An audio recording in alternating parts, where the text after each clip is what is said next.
യേശുവേ സ്തുതി. Hallelujah hallelujah. ആരാധന. Hallelujah hallelujah. 2 രാജാക്കന്മാർ 2:9. 2 രാജാക്കന്മാർ 2:9.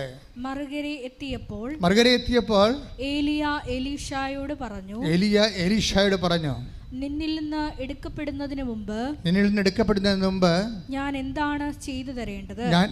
അപ്പൊ ഏലിയ ചോദിക്കുകയാണ് പ്രവാചകനോട്. അവൻ എടുക്കപ്പെടുകയാണ്. അപ്പൊ അതിന് എന്താണ് ഇവന് ചെയ്ത് കൊടുക്കേണ്ടതെന്ന് ചോദിക്കാൻ. എലീശ പറഞ്ഞു, അങ്ങയുടെ ആത്മാവിന്റെ ഇരട്ടി പങ്ക്, അങ്ങയുടെ കൃപയുടെ ഇരട്ടി പങ്ക് എനിക്ക് ലഭിക്കട്ടെ. അവൻ പറഞ്ഞു, ദുഷ്കരമായ കാര്യമാണ്, പാടുള്ള കാര്യമാണെന്ന് ചോദിക്കണത് നീ ചോദിച്ചത്. എങ്കിലും ഞാൻ എടുക്കപ്പെടുന്നത് നീ കാണുകയാണെങ്കിൽ നിനക്കത് ലഭിക്കും. കണ്ടില്ലെങ്കിൽ ലഭിക്കുകയില്ല. അപ്പോഴ് എലീശയ്ക്ക് ഇരട്ടി പങ്ക് ദൈവം കൊടുക്കുന്നതായിട്ടാണ് ബൈബിൾ ചരിത്രം അവസാനിക്കുന്നത്. പക്ഷേ എന്തിനു വേണ്ടിയാണ്? എലീശയ്ക്ക് ഏലിയേക്കാൾ കൂടുതൽ ജോലി ചെയ്യാനുണ്ട്. മിഷൻ ബേസ്ഡ് ആയിട്ടാണ് പോണത്. അപ്പം നിങ്ങൾക്ക് ഇരട്ടി കൃപ വേണമെന്ന് പറഞ്ഞാൽ നിങ്ങളുടെ മുമ്പിലുള്ള ഓപ്ഷൻ എന്താണ്? ഇരട്ടി മിഷനാണ് ചെയ്യേണ്ടത്. വേറെ കാര്യമൊന്നുമില്ല. വെറുതെ വായിട്ട് അലക്കിയിട്ടുകൊണ്ട് കൃപ കിട്ടത്തില്ല. മനസ്സിലായില്ലേ? നിങ്ങൾക്ക് ഇരട്ടി കൃപ വേണമെന്നുണ്ടെങ്കിൽ നിങ്ങളുടെ മുമ്പിലുള്ള ഓപ്ഷൻ എന്താണ്? ഇരട്ടി മിഷനാണ്. മറ്റുള്ള ആൾക്കാർ, ഇപ്പോൾ ഞാൻ കഴിഞ്ഞ ദിവസങ്ങളിൽ ബാംഗ്ലൂർ നിൽക്കുമ്പോൾ ഒരു പള്ളിയിൽ, അവിടുത്തെ സെൻറ്റ് മേരീസ് പള്ളിയിൽ കുർബാന കൂടിയിട്ട് ഇറങ്ങുകയാണ്. കുർബാന കൂടി ഇറങ്ങുമ്പോൾ റോഡ് സൈഡിലൊക്കെ കൃപാസനം പത്രം കൊടുത്തുകൊണ്ടിരിക്കുന്ന ആൾക്കാർ. അപ്പോൾ ഇംഗ്ലീഷ് പത്രം കൊടുത്തുകൊണ്ടിരിക്കുകയാണ്. നല്ല വെയിലാണ്. നല്ല വെയിലത്ത് നിന്നുകൊണ്ട് അപ്പോൾ ഞാൻ ദൈവത്തെ സ്തുതിച്ച് ശരിക്കും പറഞ്ഞാൽ, അതായത് ഇവിടെ വാങ്ങിച്ചുകൊണ്ട് പോകുന്നവരെ അവിടെ കൂടെ അത് കൊടുക്കണില്ലേ എന്നൊക്കെ ചോദിക്കാൻ ആരുമില്ല. അവർ തന്നെത്താൻ അവർ വാങ്ങിച്ച പ്രേക്ഷിത പ്രവർത്തനങ്ങൾ ഈ എരിവെയിലത്തും പൊരിവെയിലത്തും സുന്ദരമായി ചെയ്തുകൊണ്ടിരിക്കുകയാണ്. കാര്യം നിങ്ങൾക്കറിയാമല്ലോ, നമ്മുടെ ഉടമ്പടിയിലെ ഏറ്റവും ടഫ് മിഷൻ ഈ പത്രത്തിൻ്റെ മിഷനാണ്. അതിൻ്റെ ഉദ്ദേശം എന്താണ്? ആ മാസം ഈശോ ചെയ്ത അത്ഭുതങ്ങൾ, അതാണ് ആ മാസം ചെയ്തത്. 100 മറ്റേ കാണും നമ്മൾ കൊടുക്കണത്. അതിലിരട്ടി ഉണ്ടാവും. ഒരു ദിവസം 10 അല്ലേ ഇടണത്, 10 ഉടമ്പടി സാക്ഷ്യങ്ങളല്ലേ ഇപ്പോൾ അപ്പ് ചെയ്യണത്. അപ്പോൾ അതിലൊരു 100 എടുത്തിട്ട് 10 ദിവസത്തെ എടുത്തിട്ടാണ് 10 കൊടുക്കണത്. അപ്പോൾ ഈ സാക്ഷ്യം വായിക്കുമ്പോൾ ആ സാക്ഷ്യം സ്ഥിരമായിട്ട് വായിച്ച് അഭിഷേകം പ്രാപിക്കുന്നവരുണ്ട്. സാക്ഷ്യം സ്ഥിരമായിട്ട് കേൾക്കുമ്പോൾ അഭിഷേകം പ്രാപിക്കുന്നവരുണ്ട്. കാര്യം സാക്ഷ്യം കേൾക്കുമ്പോൾ പ്രശ്നം ദൈവം ചെയ്ത കാര്യമായതുകൊണ്ട് ദൈവത്തിൻ്റെ ശക്തി അതിൽ വിശ്വസിക്കുന്ന അനുസരിച്ച് നമ്മൾ ശക്തിപ്പെട്ടുകൊണ്ടിരിക്കും. പക്ഷേ രാത്രി 3 മണിക്കൊക്കെ എഴുന്നേറ്റ് ആൾക്കാർ സാക്ഷ്യം കേൾക്കുന്നുണ്ട്. അവർ സാക്ഷ്യം പറയുമ്പോഴാണ് നമുക്ക് മനസ്സിലാക്കണം. 3 മണിക്കൊക്കെ എഴുന്നേറ്റിട്ട് സാക്ഷ്യം കേട്ടുകൊണ്ടിരിക്കും. അപ്പോൾ സാക്ഷ്യം കേട്ടുകൊണ്ടിരിക്കുമ്പോൾ ഇനി ഉറക്കം വന്നില്ലല്ലോ. ഒരു സഹോദരി ഇന്നലെ പറഞ്ഞത്, എനിക്ക് ഉറക്കം വന്നില്ല. എന്താ കാര്യമെന്ന് വെച്ച് കഴിഞ്ഞാൽ, എൻ്റെ കുഞ്ഞിന് ഇപ്പം മിൻറ്റു എന്ന് പറഞ്ഞുകൊണ്ട് മോളുടെ സാക്ഷ്യം ഈ ആഴ്ചയിലുണ്ടായതാണ്. വലിയ സാക്ഷ്യമാണത്. കാര്യം വെച്ച് കഴിഞ്ഞാൽ മിൻറ്റു, ഞാൻ അയർലൻഡിൽ ധ്യാനം നടത്തുമ്പോൾ ആ അയർലൻഡിലെ ധ്യാനത്തിൻ്റെ ആരാധനയിൽ പങ്കെടുത്തപ്പോൾ പെട്ടെന്ന് അത്രയും നാൾ അനങ്ങാതിരുന്ന ഗർഭസ്ഥ ശിശു ആരാധന സമയത്ത് കുതിച്ച് ചാടി. അപ്പോൾ കർത്താവ് മിൻറ്റുവിനൊരു അടയാളം കൊടുത്തതാണ്. എന്താണ്? നിൻ്റെ കുഞ്ഞ് എൻ്റെ കൈവപ്പുള്ളതാണ്. ഇനി കുഞ്ഞുമായിട്ട് ബന്ധപ്പെട്ട് എന്ത് ഇഷ്യൂ വന്നാലും നീ മൈൻഡ് ചെയ്യരുത്. അതാണ് സംഭവം. ഇപ്പോൾ നമ്മൾക്കൊരു അടയാളം കിട്ടുമ്പോൾ ഓർക്കേണ്ടതെന്ന് വെച്ച് കഴിഞ്ഞാൽ, നമുക്കൊരു എന്തെങ്കിലും തരത്തിൽ നമ്മളെ പ്രതിരോധത്തിലാക്കുന്ന എന്തോ സാധനം സംഭവിക്കാൻ പോകുന്നു, നമ്മൾ കലങ്ങരുതെന്ന അതിൻ്റെ അർത്ഥം. ഒരർത്ഥം അതാണ്. അപ്പം മിൻറ്റു ഭയങ്കര സന്തോഷമായി. എന്താണ്? ആരാധനയിലല്ലേ ആദ്യമായിട്ട് ഗർഭധസിച്ച് തുള്ളിച്ചാടണത്.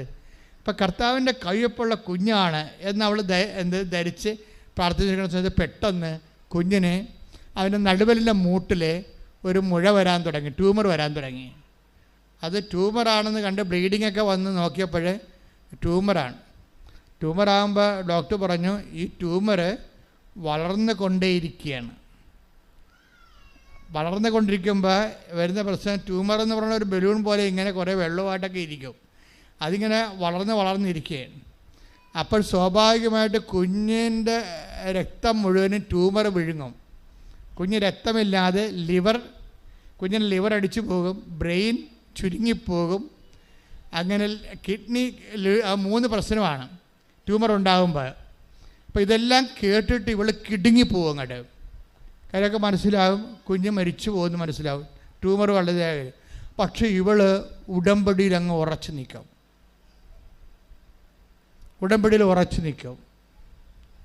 എന്താ കാര്യം വെച്ച് കഴിഞ്ഞാൽ, നമ്മൾ ഉടമ്പടി ഉറച്ചു നിൽക്കുമ്പോൾ ഉണ്ടാകുന്ന ഗുണമെന്ന് വെച്ച് കഴിഞ്ഞാൽ, ഇതിൻ്റെ വിഷയം, നമ്മുടെ വിഷയം എല്ലാം ദൈവത്തിൻ്റെ വിഷയമായി മാറും. കാര്യം ഇത് ബൈലാറ്ററൽ എഗ്രിമെൻ്റ് അല്ലേ, അതാണ് വിഷയം. നമുക്ക് ജോലിയില്ല, ദൈവത്തിന് ജോലിയില്ല. നമുക്ക് പനിയാണോ, ദൈവത്തിന് പനിയാണ്. ഇതെല്ലാം ഇങ്ങനെയാണ് പോണത്. നമുക്ക് കടത്തിലാണോ, ദൈവം കടത്തിലാണ്. എന്നുവെച്ചാൽ ദൈവത്തിന് തനതായിട്ട് തോന്നും. ഇപ്പോൾ ഉടമ്പടിയുടെ അകത്ത് നിൽക്കുമ്പോൾ ഉണ്ടാകുന്ന പ്രശ്നം, നിനക്കുണ്ടാകുന്ന മുഴുവൻ പ്രശ്നങ്ങളെ ദൈവം ഏറ്റെടുത്ത് സ്വന്തം പോലെയാക്കും. സ്തുതിക്കട്ടെ, ഹല്ലേലൂയ. Hallelujah, hallelujah, hallelujah. ഉടമ്പടി വഴിയായി ഞങ്ങളുടെ വിഷയങ്ങൾ ഏറ്റെടുത്ത് ഞങ്ങളെ സ്വന്തമാക്കുന്നതിന് നന്ദി പറയുന്നു. ഞങ്ങളെ സാക്ഷികളാകുന്നു. ഓരോ 3 മാസം സ്കാൻ ചെയ്യുമ്പോഴും ട്യൂമർ കൊച്ചിനൊപ്പം വലുതാകുകയും. അപ്പോൾ ഡോക്ടർ പറഞ്ഞ് അബോർഷൻ ചെയ്ത് കളയണമെന്ന്. ടിൻറ്റിൻ്റെ അപ്പോൾ ഒരു 6-ാം മാസമായപ്പോഴും ഡോക്ടർ പറയും ഇത് കുട്ടി മരിക്കും, നിനക്കും അപകടമാണ്, അബോർഷൻ ചെയ്ത് കളയണം. പക്ഷെ കളയത്തില്ല ഇവർ. കാര്യം ടിൻറ്റുവിൻ്റെ ഹസ്ബൻഡ് ലിജുവും അതുപോലെ തന്നെ വിശ്വാസമുള്ള ആളാണ്. ഇത് നമുക്ക് കർത്താവ് തന്ന എൽഇഡി എന്ന് ചോദിക്കും. ഒക്കെ ബോധമാണ്, അതാണ് ബോധം. ഒരു ഉടമ്പടി ഒരു ബോധമാണ്. അന്ന് ആരാധനയ്ക്ക് കുഞ്ഞ് തുള്ളിച്ചടിയില്ലേ, അപ്പോൾ കർത്താവിൻ്റെ കൈവപ്പായില്ലേ. അപ്പോൾ ഭർത്താവ് പറയും ഇത് നമുക്ക് കർത്താവ് തന്നതല്ലേടി, കർത്താവാണ് തീരുമാനിക്കണം, നമ്മളൊന്നും ചെയ്യത്തില്ല എന്ന് പറയും. അപ്പോൾ ഭർത്താവും ഭാര്യയും കൂടി ആലോചിച്ചിട്ട് അവരൊന്നും ചെയ്യാതെ കുഞ്ഞിനെയും ട്യൂമറിനെയും അതിൻ്റെ ഭിത്തിക്ക് അങ്ങോട്ട് വിടും. ഇവൾ ഈ വയറും താങ്ങിക്കൊണ്ട് നടക്കുമ്പോൾ ഇവിടെ രാത്രി ഉറക്കം വരത്തില്ല. ഉറക്കം വരാതെ അങ്ങോട്ടും ഇങ്ങോട്ടും നടക്കും. എന്നിട്ട് അവൾ പറയും ഞാൻ 3 മണിക്ക് എഴുന്നേറ്റ് സാക്ഷ്യം കേൾക്കുമെന്ന്. കർത്താവ് അപ്പോൾ എന്നെ കർത്താവ് ബലപ്പെടുത്തും. ഈ കാലങ്ങളിൽ മനുഷ്യനെ ബലപ്പെടുത്തുന്നത് സാക്ഷ്യങ്ങളാണ് ശരിക്കും. കാര്യം ചവർ പോലെ സാക്ഷ്യങ്ങളല്ലേ എല്ലാ ദിവസവുമാണേ. അപ്പോൾ അത് ആ ഓരോ സബ്ജക്റ്റ് വൈസ് ഉണ്ടാവും. ഈ ഭൂമിക്ക് താഴെ അല്ല ഈ ഭൂമിക്ക് മുകളിലുള്ള മനുഷ്യൻ അനുഭവിക്കുന്ന മുഴുവൻ വിഷയങ്ങളെയാണ് ദൈവം ഉടമ്പടി കൈകാര്യം ചെയ്യണത്. അത് ഓരോ വിഷയങ്ങളെയും.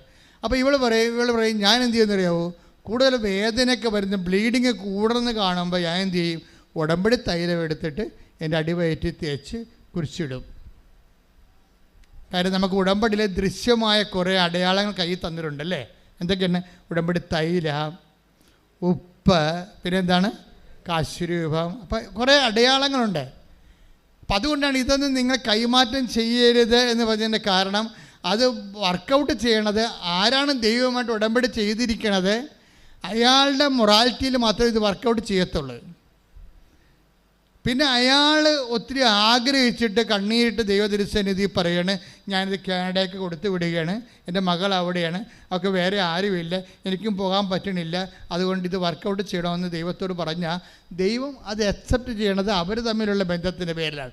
പക്ഷേ ഉടമ്പടിക്ക് മുറുക്കമില്ല എന്നുണ്ടെങ്കിൽ ദൈവം അക്സെപ്റ്റ് ചെയ്യണം നിർബന്ധമില്ല. നീ ഉടമ്പടി ഉടപ്പിട്ട് ഇപ്പോൾ ഒരു കാര്യം വന്നപ്പോൾ ഉടമ്പടി തൈലം കൊടുത്തു വിടുകയാണെന്ന് പറഞ്ഞാൽ അത് വർക്കൗട്ട് ചെയ്യത്തില്ല. നിങ്ങൾക്കറിയാമല്ലോ, ഇതെല്ലാം ഒരു കൈ ഇരിക്കുന്ന വടി മാത്രമാണ്. ഇപ്പം മോസസിനോട് പറഞ്ഞില്ലേ, നീ പറവോൻ്റെ മുമ്പിൽ ചെല്ലുമ്പോൾ മോസസിന് പേടിയാണ്. കാര്യം വെച്ച് കഴിഞ്ഞാൽ അയാൾ രാജാവ് ചക്രവർത്തിയാണ്. ഇവൻ്റെ പിന്നിൽ ആൾ പോലും ഇല്ല, സ്വാധീനമില്ല, റെക്കമെൻഡ് ചെയ്യാൻ ആളില്ല, ട്രെയിൻ ചെയ്ത പട്ടാളക്കാരില്ല, പണമില്ല, ഒന്നുമില്ല. ഇവൻ ഒറ്റക്കാണ്. അപ്പോൾ മോസസ് പറയും ഞാൻ ഒറ്റക്കാണല്ലോ, ഞാനെങ്ങനെയാണ് ചക്രവർത്തിയോട് സർവ്വസൈന്യാധിപനോട് സംസാരിക്കുക എന്ന് പറയുമ്പോൾ ദൈവം പറയും നിൻ്റെ കയ്യിലിരിക്കണത് എന്താണെന്ന് ചോദിക്കും. Take the word of God. പുറപ്പാട് 4:2. ശ്രദ്ധിക്കട്ടെ. ഹല്ലേലൂയ. യേശുവേ നന്ദി. Hallelujah hallelujah hallelujah hallelujah hallelujah hallelujah. പുറപ്പാട് 4:2. പുറപ്പാട് 4:2. കർത്താവ് അവനോട് ചോദിച്ചു, നിന്റെ കയ്യിലിരിക്കുന്നത് എന്താണ്? നിന്റെ കയ്യിലിരിക്കുന്നത് എന്താണ്? എന്തെല്ലാം കയ്യിലുണ്ട്? ഉടമ്പടി തൈലമുണ്ട്, ഉടമ്പടി ഉപ്പുണ്ട്, ഉടമ്പടി കാശ്രൂപമുണ്ട്, അല്ലേ? എല്ലാം പല പ്രാവശ്യം വെഞ്ചരിച്ച് ഉടമ്പടി പ്രകാരം നിങ്ങൾക്ക് നൽകിയിട്ടുള്ളതാണ്. നിങ്ങൾ ഉടമ്പടി ഉഴപ്പിയിട്ട് ഇതിന്മേൽ തൊട്ടാൽ ശരിയാകത്തില്ല. ഉടമ്പടിയിൽ ബലവത്താട് നിൽക്കണം. പറ വായിച്ചോളൂ. നിന്റെ കയ്യിലിരിക്കുന്നത് എന്താണ്? നിന്റെ കയ്യിലിരിക്കുന്നത് എന്താണ്? അവൻ പറഞ്ഞു ഒരു വടിയാണ്. അപ്പം നമുക്ക് തോന്നുമ്പോൾ ഒരു കാശ്രൂപമാണ്, ഇത്തിരി ഉപ്പാണ്, ഇത്തിരി ഒലിവ് എണ്ണയാണെന്ന് നമുക്ക് തോന്നും. അതായിരിക്കും. പക്ഷേ അത് പ്രയോഗിക്കുമ്പോൾ അത് മാറി, അതല്ലാതായി മാറും. അത് വായിച്ചോളൂ. അവിടുന്ന് കൽപ്പിച്ചു അത് നിലത്തിടുക. നമ്മൾ ഉപ്പൊക്കെ നിലത്തിടത്തില്ലേ? ഞാൻ എല്ലാവരോടും പറയും, ജപ്തി നടപടിയാണെന്ന് പറയുമ്പോൾ, സ്ഥലം വിൽക്കണില്ല എന്ന് പറയുമ്പോൾ, വീട് വിൽക്കണില്ല എന്ന് പറയുമ്പോൾ ഞാൻ പറയും അത് നിലത്തിടാൻ പറയും, എല്ലാ അതിരുകളിലും ഇടാൻ പറയും. എങ്ങനെ ഇടാൻ പറയും? വിശ്വാസ പ്രമാണം ചൊല്ലിക്കൊണ്ടിടാൻ പറയും. പ്രയോഗമാണ്, വിശ്വാസം പ്രയോഗിക്കുകയാണ്. അല്ല ചുമ്മാ സിനിമാ പാട്ടും പാടി ഇടാൻ പറഞ്ഞ സാധനമാണോ ഇത്? ബുദ്ധിമുതമില്ലാതെ ചുമ്മാ ഇങ്ങനെ ഉറുമ്പ് വരുമ്പോൾ തെള്ളുപൊടി ഇടണ പോലെ ഇടുന്ന സാധനമാണോ ഇത്? അല്ല. ആദ്യം നിങ്ങൾ ഉറപ്പ് വരുത്തണം നിങ്ങൾ വിശുദ്ധിയുള്ളവരാണെന്ന്. വിശ്വാസ പ്രമാണവും വിശുദ്ധിയും തമ്മിൽ കുറച്ച് ബന്ധമുണ്ട്. നിങ്ങൾ പ്രക്രിയയായിട്ട് ജീവിച്ചിട്ട് തോന്നിവാസം ജീവിച്ചിട്ട് വിശ്വാസ പ്രമാണം ചിലപ്പോൾ ആക്ടിവേറ്റ് ആകത്തില്ല. അതാണ് വിഷയം. കാര്യം എപ്പോഴും പ്രശ്നമുള്ളത് ദൈവം ചോദിക്കണം, നീ എന്ത് ചെയ്യുമെന്ന് ചോദിക്കാം. അപ്പോൾ ഒറ്റ ഉത്തരവേ പാടാൻ പാടുള്ളൂ. നീ എന്ത് ചെയ്യുന്നു? ഞാൻ അബോർഷൻ ചെയ്യുന്നു. പോരെ, പണിയായില്ലേ? നീ എന്ത് ചെയ്തു എന്ന് ചോദിച്ചാൽ മര്യാദക്ക് ഉത്തരം പറയണം. ദൈവത്തിന് ഇഷ്ടപ്പെട്ട ഉത്തരം പറയണം. ഞാനൊരു ഭർത്താവിനെ വെറുതെ ഉപേക്ഷിച്ചിട്ട് വീട്ടിൽ വന്ന് നിൽക്കണം എന്ന് പറഞ്ഞു കഴിഞ്ഞാൽ അടി മോതക്കെട്ട് കിട്ടും ചിലപ്പോൾ. ഞാൻ ഇന്നലെ ഒരു പെണ്ണിനോട് ചോദിച്ചു, നീ വഴക്കിട്ട് പോകുന്നതല്ലേ എന്ന് പറഞ്ഞ് ഞാൻ വടിവിട്ടേക്കാൻ പറഞ്ഞു. അവൾ തന്നെ വഴക്കിട്ട് പോന്നിട്ട് പാക ഉടമ്പടി ചെയ്യണമെന്നും പറഞ്ഞ് വന്ന് ഉടമ്പടി എടുത്ത് വെള്ളച്ചീടി കൊണ്ട് നിൽക്കും. പാക ഉടമ്പടി ചെയ്യണം. അപ്പോൾ മാനേജർ എഴുതിയിട്ടുണ്ട് പാക ഉടമ്പടി ചെയ്യണം. മാനേജർ ചോദിക്കത്തില്ലല്ല. ഈ പാക ഉടമ്പടി ചെയ്യണമെന്ന് കണ്ടപ്പോൾ കർത്താവ് പറഞ്ഞു അവളോട് കാര്യം ചോദിക്കാൻ പറഞ്ഞ്. വേറെ ആരുമില്ല, അവളോട് മാത്രമേ ഞാൻ സംസാരിച്ചുള്ളൂ. ഞാൻ എല്ലാവരോടും സംസാരിക്കത്തില്ലല്ലോ. ഗ്രീൻ കേസാണെങ്കിൽ സംസാരിക്കത്തില്ല, റെഡ് കേസാണെങ്കിൽ എനിക്കറിയാൻ പറ്റും. ഞാൻ ചോദിച്ചു പാക ഉടമ്പടി ആരുടെ ഭാഗമാണ് ചെയ്യേണ്ടതെന്ന് ചോദിച്ചു. ആരുടെ ഭാഗമാണ് ചെയ്യേണ്ടത്? ഭർത്താവിൻ്റെ ഭാഗം ഉടമ്പടി ചെയ്യണം. അപ്പോൾ നീ എവിടെ നിൽക്കണം? വീട്ടിൽ നിൽക്കണം. കൊള്ളിയായി എന്ന് പോകുന്നു. കെട്ടിയ കാലത്ത് പോകുന്നതാണ്.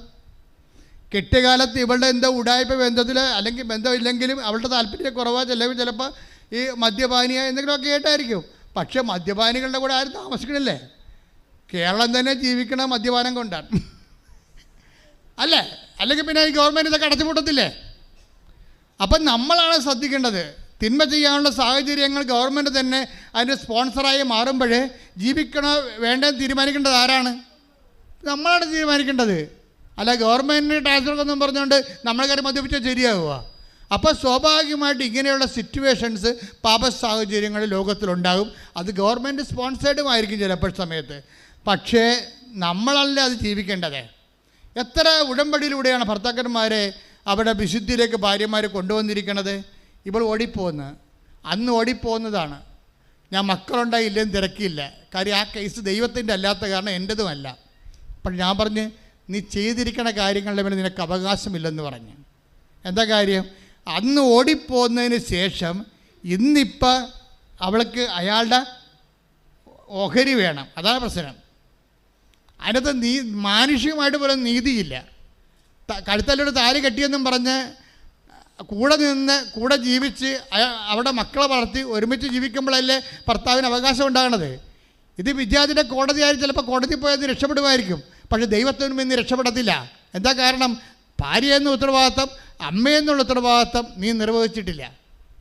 അപ്പോൾ നിൻ്റെ ദൈവിക അവകാശമില്ല. പിന്നെ എന്തിന് ഭാഗമായിട്ട് പിടിച്ച് ചെയ്തു തരാനാണ്? ഈ കേസ് ഞാൻ എടുക്കത്തില്ലെന്ന് പറഞ്ഞു. എന്തുകൊണ്ടാണ് അവളോട് മാത്രം ചോദിച്ചിരിക്കണത്? കാര്യം അവളുടെ കയ്യിൽ ആ ഉടമ്പടി ദൈവം ഏറ്റെടുത്തിട്ടില്ല. അതുകൊണ്ടാണ്. ദൈവം ഏറ്റെടുക്കാത്ത ഉടമ്പടി അൾത്താരെ വരുമ്പോൾ സ്വാഭാവികമായിട്ട് ചോദ്യവും പ്രശ്നമൊക്കെ ഉണ്ടാവും. ദൈവം ഏറ്റെടുക്കാത്ത ഉടമ്പടി ഇവരുടെ മാത്രം താല്പര്യത്തിന് വേണ്ടി ഒരു മനുഷ്യൻ്റെ ജീവിതം അങ്ങ് നശിപ്പിച്ചിരിക്കുകയാണ്. ഇപ്പോൾ അയാളുടെ സ്വത്ത് മാത്രം മതി. അതാണ് വിഷയം. അവിടെ സ്വത്ത് മാത്രം മതി. അപ്പോൾ അത് മാനുഷികമായിട്ട് പോലും നീതിയല്ല സംഭവം. അപ്പോൾ സ്വാഭാവികമായിട്ട് അങ്ങനെ വരുമ്പോൾ ഇപ്പോൾ കോടതി പോയാൽ തീർച്ചയായിട്ടും കോടതി പെൺപക്ഷമായത് കാരണം സ്വാഭാവികമായിട്ടും നമ്മുടെ രാജ്യത്തെ കുറേ നാളുകളായിട്ട് സ്ത്രീകൾ മർദ്ദനം അനുഭവിക്കുന്നതാണ്. നിയമപരമായ നീതിപരമായ മർദ്ദനങ്ങൾ സ്ത്രീ ജനങ്ങൾ അനുഭവിക്കുന്ന കാരണം അതിൻ്റെ തിക്തഫലങ്ങൾ ഒത്തിരി ആയപ്പോൾ ഗവൺമെൻറ് ഇപ്പോൾ നിയമങ്ങൾ വെച്ചിരിക്കുന്നതെല്ലാം സ്ത്രീ അനുകൂലമായ നിയമങ്ങളാണ്. അത് ഒത്തിരി പെണ്ണുങ്ങൾ മുതലെടുക്കുകയും ചെയ്യുന്നുണ്ട് അതിൻ്റെ പേരിൽ. ഇപ്പം എല്ലാ അവകാശവും വാങ്ങിച്ചുകൊണ്ട് പോയിട്ടുണ്ട്. ഇപ്പം എല്ലാ കുടുംബത്തിൻ്റെ എല്ലാ അവകാശവും വാങ്ങിച്ചുകൊണ്ട് പോയിട്ടും പിന്നെയും കേസ് പറയുന്ന പെങ്ങന്മാരുണ്ട്. കുടുംബത്തോട് തറവാടിനോട് കേസ് പറയുന്ന പെങ്ങന്മാരുണ്ട്. അവർക്ക് അപ്പനും അമ്മയോട് ബന്ധമില്ല, അപ്പനും അമ്മയും അവർക്ക് നോക്കണ്ട. അതേസമയം തന്നെ അവർ പിന്നെയും കിട്ടാൻ വേണ്ടി കേസ് പറയും. ആ സ്വത്തുണ്ടാക്കിയതിൽ ഇവർക്കൊരു പങ്കുമില്ല. ഇപ്പം ചിലരൊക്കെ കാണിച്ചിരിക്കുന്ന നീതികൾ കണ്ടില്ലേ? ഗൾഫിലൊക്കെ ജോലി ചെയ്യും, മക്കളുടെ സമ്പത്ത് ആദ്യത്തെ മക്കൾ പോയി രക്ഷപ്പെട്ട് കഴിയുമ്പോൾ അവരുടെ മര്യാദ അനുസരിച്ചിട്ട് മൂത്ത മക്കളെ ഇളയ മക്കളെ ആരാണ് രക്ഷപ്പെടുന്നത് അവിടെ സമ്പത്ത് അപ്പൻ്റെ പേരിൽ അയച്ചു കൊടുക്കും. അപ്പൻ എന്ത് ചെയ്യും? അപ്പനും അമ്മയും പ്ലാൻ ചെയ്തുകൊണ്ട് കുറേ സ്വത്ത് അപ്പൻ്റെ പേരിലും മേടിക്കും, കുറേ സ്വത്ത് അമ്മയുടെ പേരിലും മേടിക്കും. ഇനി അവനൊരു കാലത്ത് കിട്ടാതെ ഇവിടെ വരുമ്പോൾ എന്ത് ചെയ്യും? കുറേ സ്വത്ത് അമ്മയുടെ പേരിലാണ് അപ്പമ്മ മക്കൾക്കെല്ലാം അവകാശം, കുറേ സ്വത്ത് അപ്പൻ്റെ പേരിലാണ് കുടുംബത്തിന് അമ്മക്കും പെമ്മക്കും അവകാശം. അവരെന്താ? അവൻ ഞൊട്ടൻ്റെ വരും മിക്കവാറും. ഈ ആൾക്കാരെ ഉടമ്പടി എടുത്താൽ വിജയിക്കുക ഇല്ല. ആദ്യം നിങ്ങൾ കറക്റ്റ് ചെയ്യണം. നിങ്ങൾ നിങ്ങളുടെ മക്കളെ തന്നെ മക്കളാണെന്ന് പറഞ്ഞൊരു കാര്യമില്ല. മക്കളെ ചതിച്ചിട്ടുണ്ടെങ്കിൽ ആ ചതി റെക്ടിഫൈ ചെയ്യേണ്ടി വരും. അല്ലെങ്കിൽ ഉടമ്പടി സാക്ഷ്യം പറയാതെ നീണ്ടു പോകും. അങ്ങനെ പല ആൾക്കാർക്കും സാക്ഷ്യം പറയാൻ പറ്റാതെ വന്നിട്ടുണ്ടെങ്കിൽ അതിൻ്റെ അർത്ഥം അവരുടെ ദൈവതിരുസന്നിധിയിലും മനുഷ്യൻ്റെ തിരുസന്നിധിയിലും അവരവരുടെ ആത്മശോധന ചെയ്ത് റെക്ടിഫൈ ചെയ്യേണ്ട, പരിശോധിച്ച് കറക്റ്റ് ചെയ്യേണ്ടതാണ്. ശ്രദ്ധിക്കട്ടെ. ഹല്ലേലൂയ.